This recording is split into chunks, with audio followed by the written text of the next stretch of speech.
रहा हूँ जी। Sir copy कलम बांटने का रीजन क्या है? देखिए लइकन कॉपी कलम बांटने का रीजन यही है कि हम चाहते हैं कि हमारा समाज का हर बच्चा शिक्षित हो, कोई निराक्षर न रहे। शिक्षित होगा तब अपने हक और अधिकार के बारे में जानेगा। इसीलिए मैं कॉपी और किताब बांट रहा हूँ ताकि मेरे समाज का हर बच्चा पढ़े, और जब तक पढ़ेगा नहीं तब तक आगे बढ़ेगा नहीं। राजू रंजन पासवान ने ठाना है दलित के सभी बच्चों को शिक्षित कर आगे बढ़ाना है। ऐसा तो नहीं ना कि राजनीति को ये भैया हम नेता नहीं है, हम सेवक हैं, हम सिर्फ सेवा करना चाहते हैं, नेता हम नहीं। राजनीति से मेरा कोई आज तक कार्यक्रम हुआ कभी कोई कलम कॉपी नहीं बांटा। आपको कैसा लगा कि कोई कलम? हम हमेशा बांटते हैं सर, आप पीछे जाइए, हम पीछे भी बांटे हैं कई एक बार। हम पीछे भी कितने बार कॉपी कलम बांटने का काम किए हैं। आप पीछे जाके देखिए सर, मेरा फेसबुक आईडी चेक कीजिए। क्या नाम हुआ सर? राजू रंजन पासवान, सांसद प्रतिनिधि अरवल।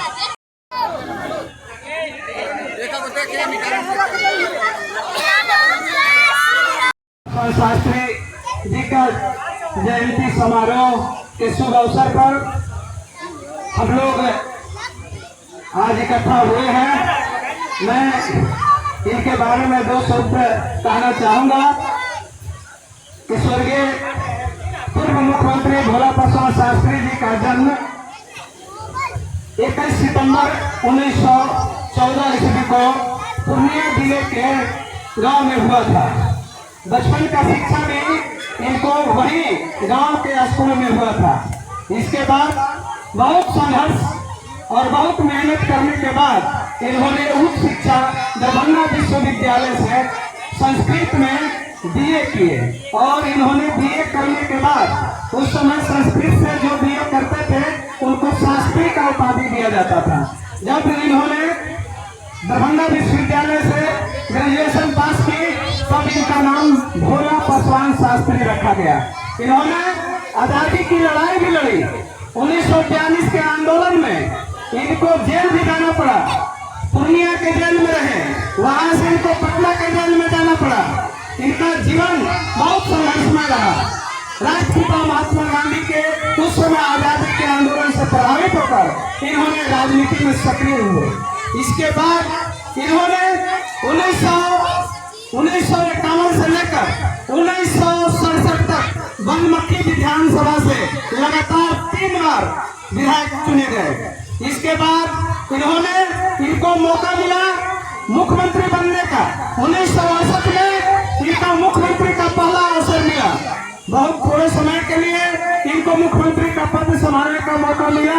इसके बाद राष्ट्रपति शासन लागू हो गई। उसके बाद पुनः 1969 में मुख्यमंत्री बनने का मौका मिला। फिर पुनः मानववादी विचारधारा के लोगों, उस समय राजनीतिक चाल चरित्र के लोगों ने इनसे ईर्ष्या करके अपना समर्थन वापस लिया। फिर इनका सरकार गिर गया, पुनः राष्ट्रपति शासन लागू हुआ। एक बार पुनः फिर इनको 1971 से लेकर 1972 तक का भी मुख्यमंत्री बनने का इनको मौका मिला। लगातार 3 बार इन्होंने बिहार की सत्ता संभाली, लेकिन बेईमान लोगों ने सत्ता संभालने नहीं दिया। इनको सत्ता से जबरदस्ती हटाने का काम किया, क्योंकि उस समय इनका विधायक का संख्या कम था। विधायक बनने के लिए संख्या की जरूरत होती है, मुख्यमंत्री बनने के लिए संख्या की जरूरत होती है। बराबर हमेशा जब भी इनको मौका मिलता विधायक समर्थन वापस कर लेते। ये चाहते थे कि गांव के गरीब गुरबा के लिए काम करे, गांव के लिए विकास करे, गांव के किसान मजदूर के लिए विकास करे, गांव के रोजगार और रोजगार के लिए काम करे। लेकिन जब तक इन्होंने अच्छा फैसला लेने का काम किया तब तक इनको सरकार गिरा दी गई, और इस तरह से इनको कोई भी काम करने नहीं दिया गया। इन्होंने बहुत संघर्ष करके और बिहार के सत्ता को संभालने का प्रयास किया था, लेकिन बेईमान लोगों ने इनको स्थापित नहीं रहने दिया। आज बहुत दुख होता है। आज बहुत संघर्ष के बाद इनको एक बार पुनः केंद्र में भी मंत्री पद मिला। स्वर्गीय इंदिरा गांधी के प्रधानमंत्री काल में इन्होंने मंत्री भी बना, केंद्र में मंत्री बना। इनको नगर एवं आवास विभाग का मंत्रालय मिला, वहां भी बहुत अच्छे तरह से काम किया। और अंततः इनको 10 सितंबर 1984 को मृत्यु हो जाती है, और मृत्यु होने के बाद दिल्ली में इनको मृत्यु हो जाती है। एक ऐसा ईमानदार, ऐसा कर्तव्यनिष्ठ व्यक्ति जिनका मृत्यु होने के बाद इनके खाते में बैंक में एक भी पैसा नहीं था। उस समय के तत्कालीन जिला पदाधिकारी अपने खर्चे से इनको श्राद्ध कर्म करवाया। भोला पासवान शास्त्री का जीवन काल अपने लिए नहीं, अपने परिवार के लिए नहीं, इनके राष्ट्र के लिए इनका कार्य रहा है। ये अपना पूरा जीवन राष्ट्र के उन्नति और विकास में लगाने का काम किया है। इनका आज का राजनीतिक जीवन और इनका राजनीतिक जीवन में आकाश और पाताल का अंतर है।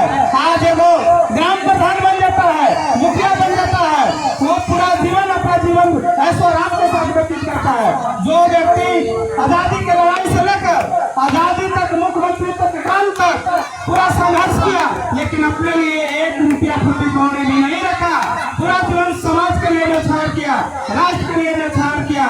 मैं अपने आज इस आयोजन के माध्यम से आप सबों से आग्रह करता हूँ कि इनके संघर्ष को, इनके कर्तव्य निष्ठा को और इनको त्याग को हमेशा ख्याल रखिएगा।